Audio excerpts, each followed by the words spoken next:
Ladies and gentlemen, welcome to Spinning Back Clique, where each week here at MMA Junkie, we take you on a quick spin through the week's news. On duty this week from Las Vegas, we have MMA Junkie Radio's Gorgeous George and Goes, plus Mr. MMA Junkie himself, John Morgan. I'm Simon Head from over here in the UK. So let's get this thing off and underway. And we'll kick off this week with Cynthia Calvillo, who moved up from strawweight to flyweight this weekend and outpointed the number one contender, Jessica Eye, in the main event of UFC on ESPN 10 at the UFC Apex. And it got me thinking, lads, this is just the latest example of a fighter moving up to the higher weight class and enjoying more success. So the question to you to kick things off this week is, which other fighter do you think would benefit by moving up a weight class and competing one weight group higher? We've got 3 minutes on the clock. George, kick us off. All right. So I think right now Glover Teixeira is in a position where he's won 4 in a row. He's 40 years old. He says he walks around at 225, so this might hurt my case. But I was just thinking, man, I'd like to see him while Dominic Reyes and Jan Blachowicz probably are ahead of him, and you never know with Thiago Santos and John Jones Brown with the UFC. I think that's an 18-month waiting period before he gets a whiff at a title shot. So I'd like to see him go up there, try it, and just see. Just like OSP did. It's like OSP got walloped, right? So I'd like to see him go up there, try it, see what it's like, and then decide if maybe that's a path for him. In the meantime, 205 plays itself out. That is a big shout from George to kick things off. The biggest possible leap from 205 up to people who could be weighing up to 266. That's a big, big jump. But he's talented enough to make it happen. Goes, what do you think? You looking a bit further down the weight classes? I'm looking at a guy like Israel Adesanya. I love what this guy could do at light heavyweight, the potential of the fights that he can have. And when you look at the light heavyweight division, there's not really that big wrestler that takes you down and grinds you out, where that he imposes his size on you. I think this is something where Israel can put on a little bit of muscle and still be the quicker guy in these type of fights. So trust me, there are plenty of dance partners up there at that division. It's a lot of fun now. And with John Jones chirping the way he was at Israel Adesanya, I know he has a score he wants to settle there. So I think that one would be a lot of fun. And I want it to happen here in Las Vegas at the new Raiders Stadium. That would be absolutely massive. And what it does is it gives Johnny Bones a bit more leverage because he's got a big fight at 205. And then he's also got the option of a big fight at heavyweight. So it's good news for him. John, what do you reckon? All right, I'm going to go with one that's a little bit of a cheat because it's already happening. That's Alexander Gustafsson making that move from light heavyweight on up to heavyweight. I like it for him. You know, God bless him. He's just not going to beat John Jones. And so his path to the title is kind of stuck. And I think mentally he was just kind of burned out as well. And I think when you get a new division, first of all, not cutting weight, which is great. But second of all, just getting new options, you know, getting a list of new opponents, new challenges, things you haven't thought of before. I think that can be kind of invigorating for your career. So I like the idea of Alexander Gustafsson moving up to heavyweight. Unless John Jones moves up to heavyweight, then you got the same problem all over again. Then maybe you go back down to 205. So that's one. The other one I think that stood out to me, and it may be a little surprise, is Paulo Costa. And I know that may sound weird considering he's undefeated and he's about to challenge for a UFC title. And I'm not saying that he can't win that title. He may very well be able to win it, but we know what a difficult cut it is. And if he was to move up a division, if he was to be at light heavyweight, I think he'd be able to fight more frequently, take on more fights, do more things than what he can do now, where we know it takes a lot of time for him to prepare and to be ready for a fight. He needs a full training camp. It would give him a lot more options. So my other one, Paulo Costa, I think we'd like to see that at some point. Yeah, my shout for that, Valentina Shevchenko. Get her back up to bantamweight, and let's see her back in there with Amanda Nunes for that third fight. Let's move things along. Let's have some cage talk, gents. The UFC's 3 events in Jacksonville all use the big cage and produce 15 finishes across those 3 fight cards. And then the UFC moved back to the UFC Apex. We've had 3 events there. That delivered 18 finishes from those 3 events. Fans and media have been crediting the smaller cage for the finishes, but is the smaller cage really a catalyst for fight finishes? Or is Dana White right when he told reporters this week that it was just an illusion? Is it real? Is it an illusion? And which cage do you prefer to watch fights from? The large one or the small one? Quick fire one, this one. So just 2 minutes on the clock. Goes, lead us off. Well, you know, I kind of like them both, but the stats, they back up the smaller cage and finishes. Look at what happened in the WEC in that era. So I like them both.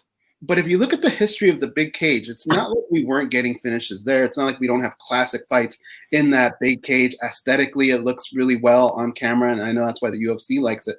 What I am a fan of, guys, is consistency. And I think you have to pick one or the other, because this whole putting fighters in a small cage, some in a large cage, I don't know that that's fair. I look at a fight like Kamaru Usman and RDA and how much that hindered RDA having to move around and how easy it was for Usman to cut the angles. I think it can be a big advantage for some fighters. So what I really want is consistency. Yeah, that's a decent shout. John, what do you think? Do you prefer the small cage for more finishes, or the bigger cage where maybe there's a bit more room? Hey, all respect to Dana White, but I disagree. I like the smaller cage. Reed Kuhn did the statistics back in the day in Fightnomics. He proved that there were more finishes in the small cage. Now, to Dana's point, he told us, hey, he said, what, did the fights in Jacksonville suck? No, they didn't. So I'm not saying that by putting fights in a big cage, they're going to be bad. They can still be good. I just think that small cage, forces more action. There's less room to run around in. I'm not saying it's just that, but hey, if it's for me, I like the small cage, a little bit. Now, I do feel bad for some of the heavyweights. I will say that. When you get two big heavyweights in that small cage, I almost feel bad for them because there ain't nowhere for them to go. But, yeah, I like the small cage. I feel like it does produce more action. What about you, George? Small or big? Yeah, quickly said to the guys, you can't lose. Both cages are sufficient. They both present different, strategies. But, no, I want more action, so I'll take the smaller cage. And, again, the WEC had an excellent blueprint. The stats are backed up, so even though the bigger cage is, it looks better, I think is what Dana White's one of his big arguments is. I'll grant him that. I think right there, we're there to watch fights, and this is what creates action. So it's 33% less real estate, if I'm not mistaken. Yeah, absolutely. And as Martha and the Vandellas once said, there is nowhere to run when you're in that small cage in the UFC. Let's move things forward to Anderson the Spider Silva. That's another topic that we had over the course of the weekend. The Spider has 2 fights left on his UFC contract, and UFC President Dana White admitted that even he isn't too sure how to book those 2 final fights on the Spider's contract before he hangs them up for good. So let's give Dana a helping hand and try and book Silva in a couple of fights. Who do you guys want to see the Spider face before he hangs up those 4-ounce gloves and walks away from the sport? We've got 3 minutes on the clock for this one. John, you get first crack. All right, well, since I'm going first, I'm going to take the Gorgeous George approach and just rattle off a bunch of names just to make it tougher so nobody else has answers. But listen, the first one for me is the easy one, Uriah Hall. Stylistically, I think that would be an absolute dream, man. It would be fun for him. And, you're not pulling anybody out of rankings or taking somebody out of a shot for a title. So I like the idea of Anderson Silva and Uriah Hall getting in the cage together. They tried to make it happen. It would be a lot of fun. Now I'm going to go a couple little odd ones here. How about Carlos Condit? We know he's out there and maybe talking about, kind of wrapping up his career as well.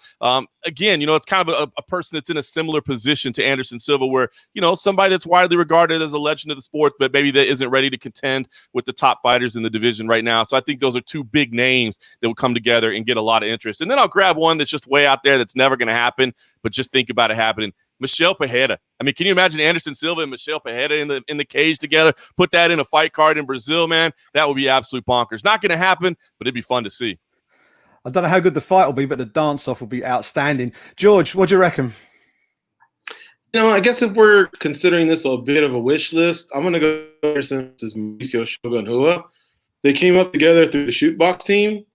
I don't think they're best friends, but I think there's obviously respect. They're former teammates. But at the same time, how many times have we seen guys go out there and understand that it's something the fans would want to see? It's maybe 10, 20% harder than they really go in the gym.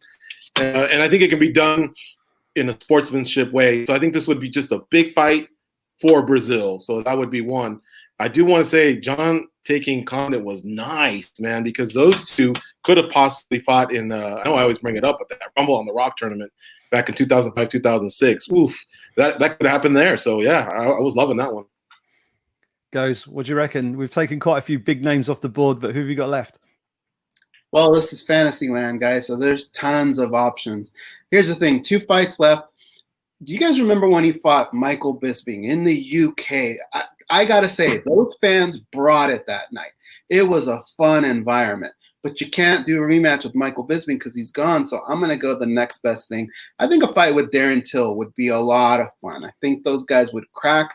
I think that'd be a fun little build-up. The crowd would be into it. And then the second fight left on that contract, I know they're 1-1. I know that he's up 2-0 on him, Chris Weidman, but I feel like there just, for some reason, is some kind of unfinished business with the clowning, the leg break. I think there's a good storyline there, and I'd like to see that one finish off his career in Brazil. I think that would be fun. I love the Weidman shout. I think, yeah, you could argue there's a little caveat next to each one of those. And I think that would be the perfect one to sort of end the Spider's career and send him off into the sunset.